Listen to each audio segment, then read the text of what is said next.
Assalamualaikum warahmatullahi wabarakatuh. Shalom, Om Swastiastu, Namo Buddhaya, salam kebajikan, salam demokrasi.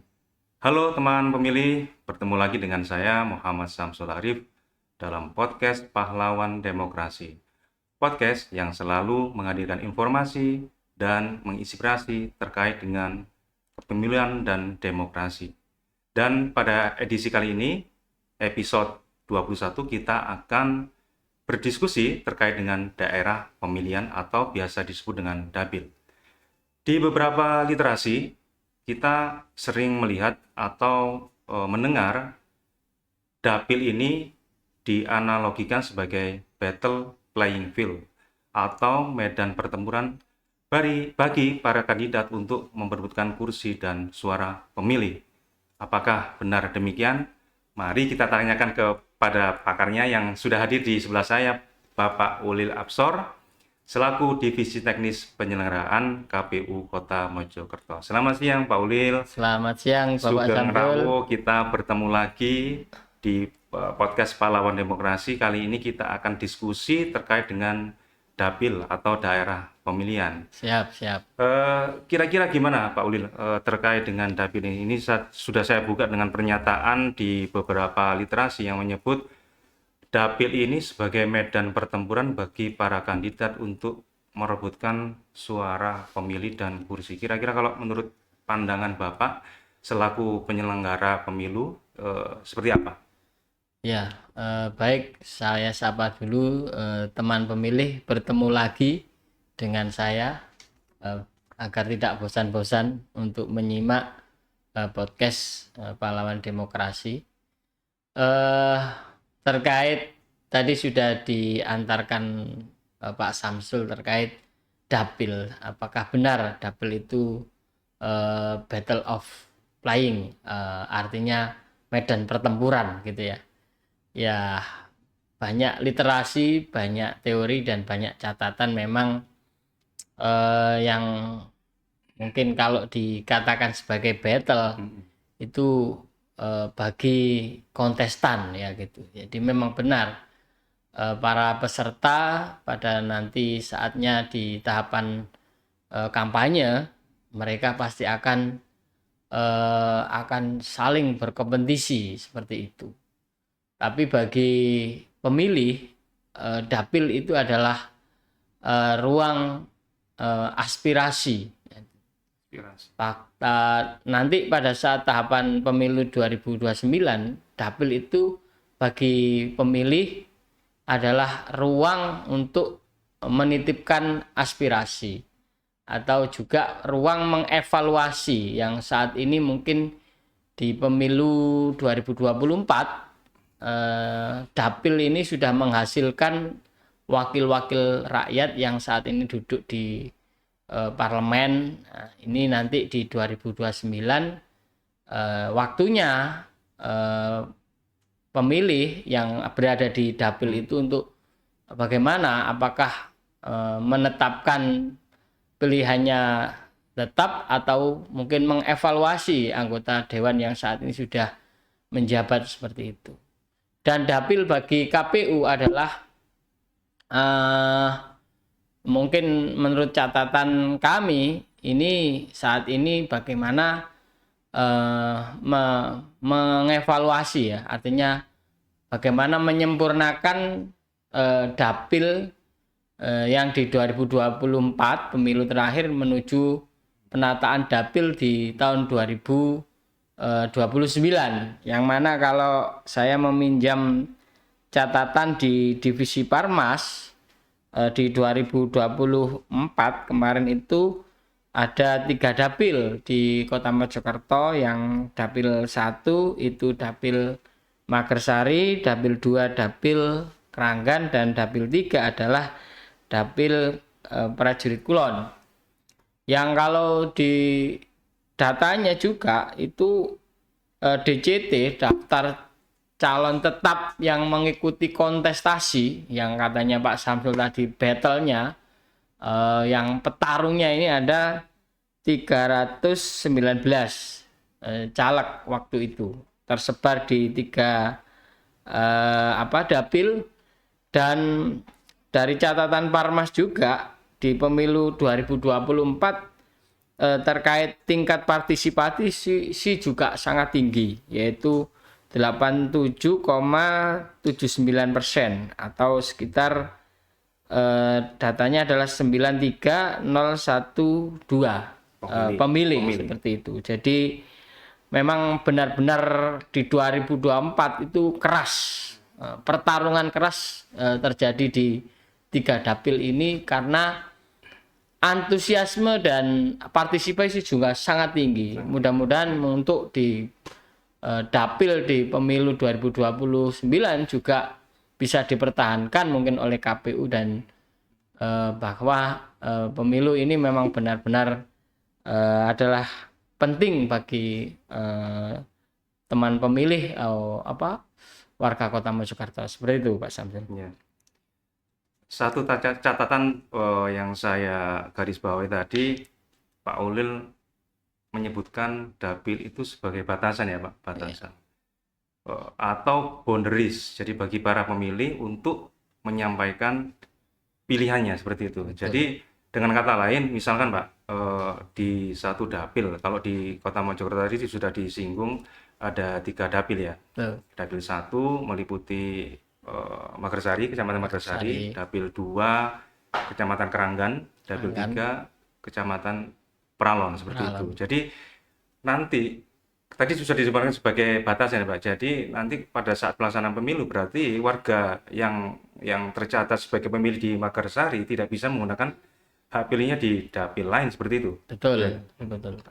Jadi kawan pemilih, dapil ini di samping sebagai boundaries juga sebagai ini alat evaluasi ya bagi para kandidat yang terpilih nantinya kepada konstituen terkait dengan kinerjanya seperti itu. Tapi menyinggung apa yang disampaikan Pak Uli tadi, menyebut ini nanti akan ada evaluasi seperti itu terkait dengan penataan dapil. Berarti ada potensi Pak, kira-kira nanti ada perubahan istilahnya komposisi dapil seperti itu, menyangkut mungkin kalau di Kota Mojokerto menyangkut ini distribusi kursi seperti itu. Tapi untuk jawabannya kita skip dulu ya Pak. Nah, disimpan dulu. Saya ingin mau mengeksplor terkait dengan sampai dengan menjadi 3 dapil ini, kira-kira bisa diceritakan nggak prosesnya? Atau secara aturan itu seperti apa gitu loh. Jadi ada dapil 1, dapil 2, dapil 3. Ini kok ujuk-ujuk jadi dapil itu seperti apa prosesnya? Bisa kawan-kawan pilih dijelaskan itu. Ya kalau berdasarkan catatan ya, ini karena kita akan menyempurnakan ya, mungkin dari periode KPU ke periode KPU selanjutnya itu saya kira jalannya itu menyempurnakan. Kalau ingat saya, kalau catatan saya di pemilu 2014 itu Kota Mojokerto itu masih 2 kecamatan. Tapi dapilnya sudah 3. Yang di Magersari itu 1 kecamatan menjadi 2 dapil. Dijadikan 2 apa? Dapil. Ya, dapil. Berarti ini pendekatannya bukan lagi kecamatan, Pak. Kelurahan. Jadi penggabungan kelurahan. Iya, gitu. Jadi sempat setelah pemilu itu seingat saya ada pernah bermasalah terkait karena memang ketentuan dapil itu adalah kecamatan atau gabungan dari kecamatan gitu ya. Untuk kemudian disusun berdasarkan jumlah penduduk dan kemudian alurnya partai politik itu, pimpinan partai politik kemudian mengusulkan daftar calegnya untuk diikut sertakan berkompetisi tadi itu bertarung di masing-masing dapil. Nah di 2019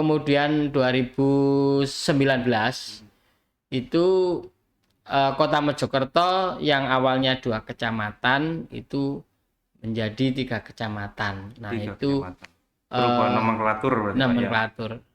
Mungkin waktu itu kalau tidak salah juga memang ketentuan juga dari Mendagri terkait aturan Pemda itu minimal 3 kecamatan. Untuk berdirinya sebuah kota. Ya, betul. Termasuk juga di ketentuan terakhir di Undang-Undang 7 itu ya memang bahwa dapil itu adalah kecamatan, jadi bukan dari gabungan kelurahan seperti itu. Nah, Berarti sejalan dengan aturan sejalan di, dengan aturan di 2019. 19. Nah, kemudian di 2009 kemudian ke 2024 dapil di kota ini tetap, yaitu terdiri dari kecamatan ya, seperti itu. Nah, kemudian seperti apa catatan dan kemudian proyeksi evaluasinya di pemilu 2029? Tentu di ketentuan Undang-Undang 7 pasal 185 itu kan penyusun dapil itu kan harus memenuhi 7 prinsip, yaitu dan ini berpotensi nanti akan ada perubahan ya. Prinsipnya pertama adalah kesetaraan nilai suara. Nah, ada di angka terakhir itu jumlah penduduk kota itu di pemilu terakhir itu adalah 140 sekian lah, 140.000 sekian seperti itu. Berarti basisnya bukan pemilih ya Pak, jumlah penduduk. Jumlah penduduk seperti itu. Jadi nanti kita juga sedang menunggu undang-undang pemilu yang baru ya. Tapi kalau melihat DAK terakhir daftar agregat kependudukan warga kota di tahun 2025 itu ada penambahan seperti itu. Dan penambahan ini kan tidak bisa disetting gitu ya. Tapi memang murni warga kota itu ada yang dinamika kependudukan seperti itu ya. Ada yang meninggal, melahirkan, ada yang menikah, ada yang pindah seperti itu. Seperti itu, keluar masuk. Dan saya kira berpotensi ada perubahan seperti itu di pemilu 2029 nanti seperti itu. Jadi perubahan itu bukan disengaja, tetapi murni karena dinamika kependudukan seperti itu. Gini Pak. Tadi kan sudah dijelaskan ya bahwa perubahan-perubahan dapil ini erat kaitannya dengan ini jumlah atau dinamika kependudukan. Kalau yang 7 prinsip tadi Pak mungkin bisa disebutkan secara lengkap itu. Tadi kan hanya disinggung 1 prinsip saja, kesetaraan nilai. Mungkin bisa dijabarkan lah 7 prinsip itu meliputi apa saja biar ini menjadi referensi bagi teman-teman pemilih seperti itu. Bagi teman pemilih 7 prinsip yang memang harus ditaati, yaitu yang pertama adalah prinsip kesetaraan nilai suara. Jadi itu yang prinsip yang harus kita taati di paling atas sendiri. Yang kemudian prinsip kedua adalah ketaatan pada sistem pemilu yang proporsional. Ya, kemudian yang prinsip ketiga dalam penyusunan dapil harus yaitu mematuhi prinsip proporsionalitas. Kemudian prinsip keempat adalah prinsip yaitu dalam cakupan wilayah yang sama. Yang kelima adalah integritas wilayah atau kebalik ya. Dan yang keenam adalah memenuhi prinsip kohesivitas. Dan yang terakhir adalah prinsip kesinambungan dalam penyusunan dapil seperti itu. Jadi di prinsip terakhir tadi masih memperhatikan ini ya desain dapil sebelumnya ya, seperti itu. Ya. Kalau ini Pak, ini kan di 2014 ini kan ada ini ya dinamika di dapil itu satu kecamatan dibagi 2 seperti itu ya. Betul. Berarti di sini kalau terkait dengan komposisi saya melihat ini berarti kan di dalam satu dapil itu ada batasan kursi seperti itu gitu kan ya, sehingga pada waktu itu dijadikan 2 dapil seperti itu. Batas maksimalnya berapa Pak di satu dapil itu, maksimal kursinya atau minimalnya berapa, maksimal berapa seperti itu? Ya, kalau di ketentuan di Undang-Undang 7 itu terkait minimal satu dapil itu kursinya itu adalah 3. dan maksimal adalah 12. 12. Gitu. Sehingga kalau lebih dari itu maka itu harus dimungkinkan untuk dipecah lagi seperti itu. Sehingga kenapa kemudian di pemilu 2014 itu Kecamatan Magersari dijadikan 2 dapil karena ya otomatis kelebihan kursi nggak mungkin 1 dapil ada berapa ya itu, karena ini kan kembali kepada prinsip di ketentuan pasal 191 di Undang-Undang 7 itu terkait alokasi kursi itu kan jumlah penduduk. Jadi kalau warga daerah atau kabupaten atau kota yang jumlah penduduknya itu kurang dari 100.000, maka kursinya cuma 20 kursi. 20 kursi. Nah, sedangkan di Kota Mojokerto ini adalah jumlah penduduknya adalah tadi itu 140.000 sekian. Jadi kursinya 25 karena kurang dari 200 tidak sampai lebih dari 200.000 gitu loh. Jika kursinya itu 200.000 lebih 1 misal gitu ya Pak Samsul. Jumlah penduduk mungkin ya. Nah, jumlah penduduknya itu kursinya bisa 30. Seperti itu. Berarti harus banyak-banyak menambah jumlah penduduk seperti itu ya Pak. Ya, jadi kalau guyonannya kalau di kota ini kepingin kursinya itu nambah dari 30, maka ya harus ada program besar-besaran. Nikah massal gitu. Hamil massal gitu ya. Jadi bertentangan memang dengan program pemerintah yang membatasi 2 anak cukup itu tidak tidak seiringan dengan bagaimana jumlah kursi semakin banyak ini. Jadi gitu. Jadi saya kira memang butuh waktu di Kota Mojokerto untuk bisa 30 kursi ya. Bagaimana caranya jumlah penduduk di kota ini lebih dari 200.000 seperti itu. Ya, semakin menarik teman pemilih.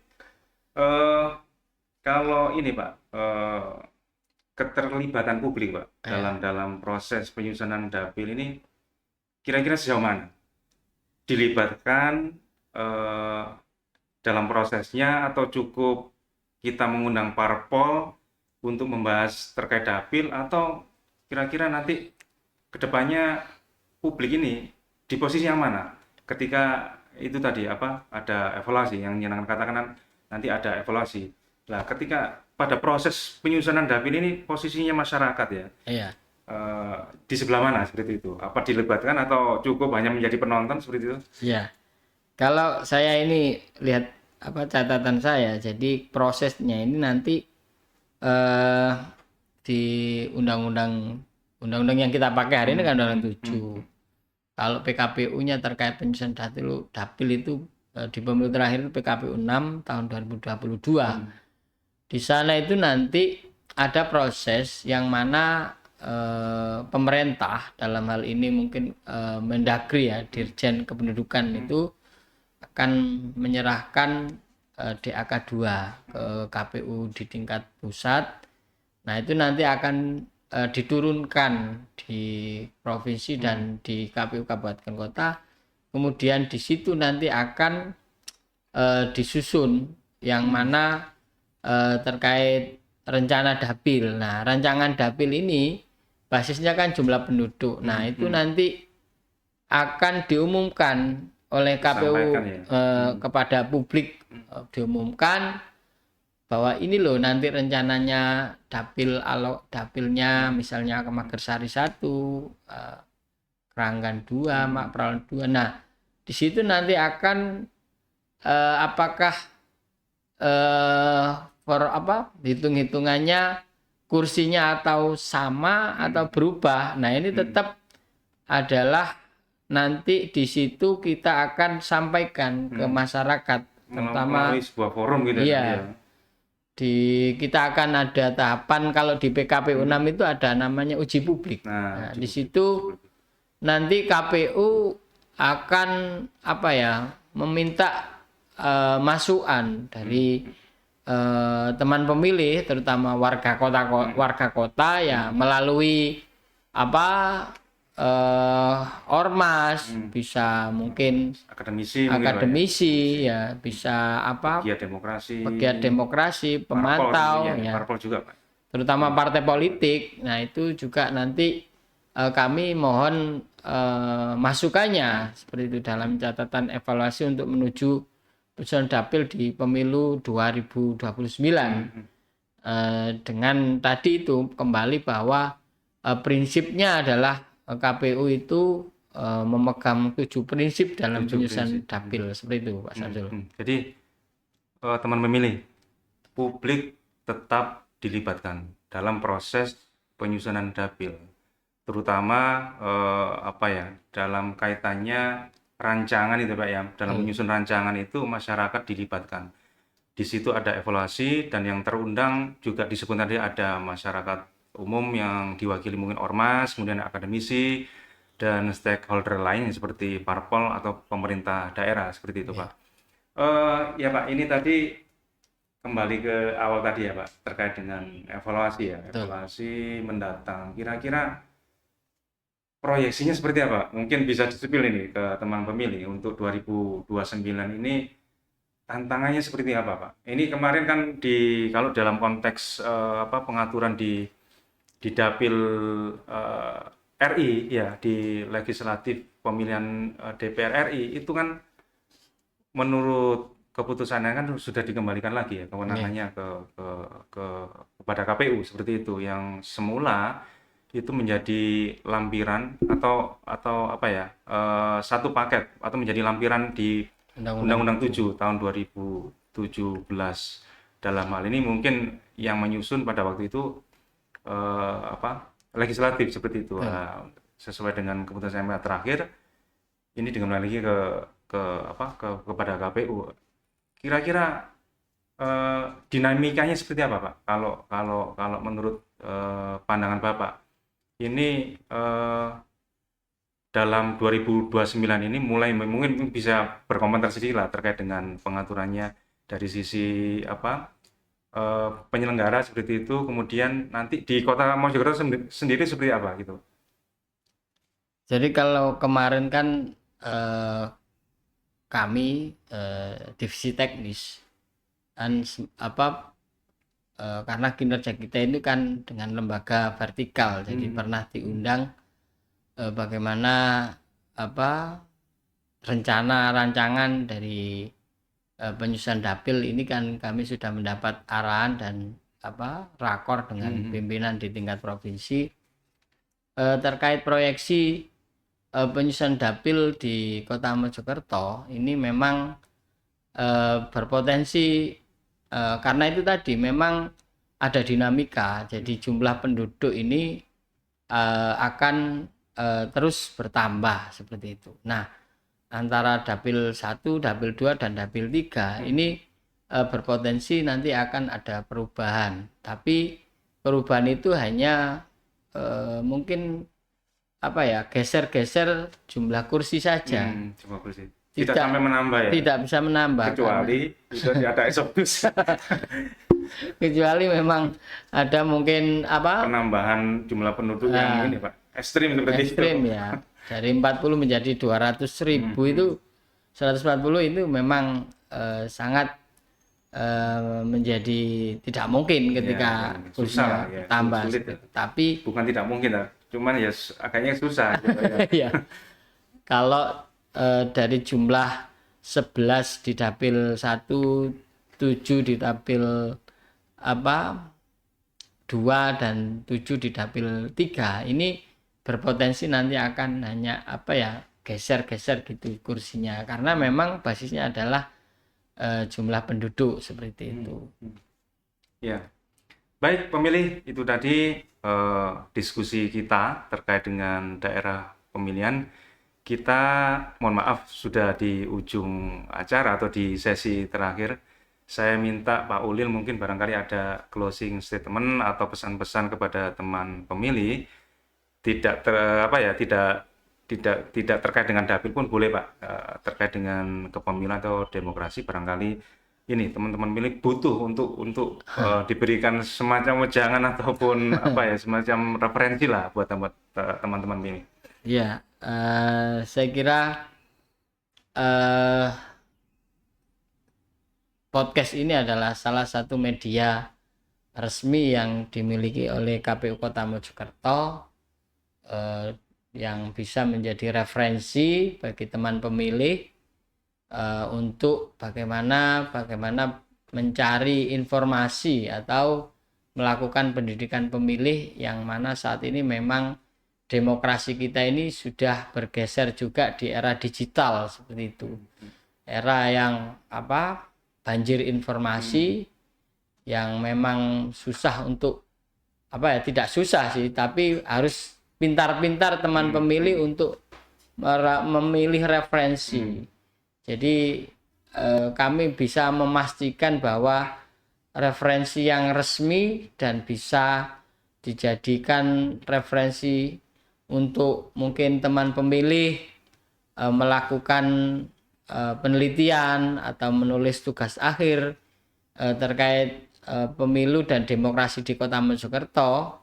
Kami bisa menjamin bahwa data dan informasi di KPU Kota Mojokerto ini bisa dipercaya seperti itu di tengah-tengah era digitalisasi informasi seperti itu. Nah, kemudian terkait dapil, tentu mungkin di podcast ini tidak bisa menjawab atau memberikan informasi penuh ya. Ini memang sebagai pengantar bagi teman pemilih. Barangkali kalau memang ingin memperdalam terkait dengan penyusunan dapil, KPU Kota Mojokerto kantor terbuka yang Rumahnya Pak Uli juga terbuka. Kita bisa mungkin sambung di luring ya, bisa ngopi ke kantor atau mungkin kita di forum-forum warga bisa nyambung terkait bagaimana penguatan demokrasi di Kota Mojokerto ini semakin disempurnakan seperti itu. Dan yang terakhir kepada teman pemilih, jangan sampai apatis terhadap pemilu dan politik di Indonesia. Apapun yang terjadi, bahwa selamanya negara kita adalah negara demokrasi Pancasila, yang mana semua kebijakan-kebijakan itu lahirnya adalah dari politik yang ada di negara kita seperti itu. Dan memang proses demi proses demokrasi kita ini selalu menuju penyempurnaan dan cita-cita yang mulia, yaitu bagaimana Pancasila sila kelima, yaitu tercapainya keadilan sosial bagi seluruh rakyat Indonesia seperti itu. Mungkin itu yang bisa saya sampaikan di kesempatan podcast ini, dan jangan bosan-bosan untuk melihat medsos dan website KPU Kota Mojokerto. Jangan lupa like and subscribe di medsos kami, dan untuk mengfollow medsos dari media KPU Kota Mojokerto. Mungkin itu Pak Sanjo. Luar biasa. Semangat. Baik sobat pemilih dimanapun Anda berada, demikianlah obrolan kita siang hari ini melalui podcast Pahlawan Demokrasi. Sebelum saya tutup, ini saya ingin membacakan poin diskusi kita hari ini Pak. Jadi ini juga disampaikan Perludem juga Pak. Jadi poin utama dari diskusi kita hari ini adalah bahwa dapil merupakan elemen penting sistem pemilu yang harus menjamin kesetaraan nilai, suara, dan keterwakilan. Seperti itu. Betul. Terima kasih Pak Ulil rawuhnya. Siap. Semoga jenengan tidak bosan ya kita undang lagi. Saya Muhammad Samsul Arif bersama kru mengucapkan terima kasih atas atensi teman-teman pemilih. Jangan lupa follow, subscribe medsos kita. Semoga aktivitas teman-teman diberikan kelancaran. Salam demokrasi. Saya tutup. Assalamualaikum warahmatullahi wabarakatuh.